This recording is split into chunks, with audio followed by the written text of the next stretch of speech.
अंधेरे की परछाई। रात का तीसरा पहर था। विशाल एक छोटे से गांव का लड़का शहर से अपनी पढ़ाई पूरी कर गांव लौटा था। गांव के लोग उसे अजीब नजरों से देख रहे थे क्योंकि उसके लौटने से पहले ही गांव में कुछ अजीब घटनाएं होनी शुरू हो गई थी। वो रात थी जब विशाल अपने पुराने घर में अकेला सो रहा था।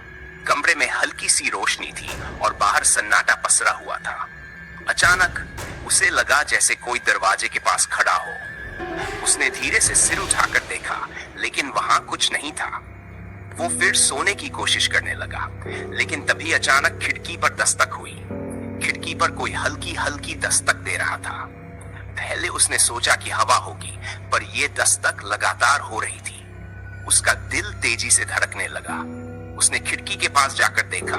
बाहर घना अंधेरा था, लेकिन अचानक उसे खिड़की के पार एक परछाई दिखी। वो परछाई धीरे धीरे उसकी तरफ बढ़ने लगी। विशाल ने झट से खिड़की बंद की और अपने बिस्तर की ओर दौड़ा, लेकिन अब घर में अजीब सी आवाजें आने लगी, जैसे कोई उसके चारों ओर घूम रहा हो। उसे किसी की सांसें अपने करीब महसूस हुई। उसने हिम्मत जुटाकर पीछे मुड़कर देखा और वहां कोई नहीं था।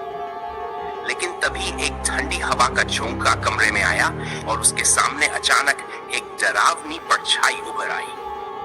उस परछाई की आंखें सुर्ख लाल थी और उसके हाथ विशाल की ओर बढ़ रहे थे। विशाल का शरीर कांपने लगा।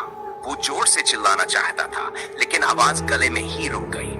वो परछाई धीरे धीरे विशाल के और करीब आती जा रही थी। उसकी सांसें तेज हो गई और वो बेहोश होकर जमीन पर गिर पड़ा।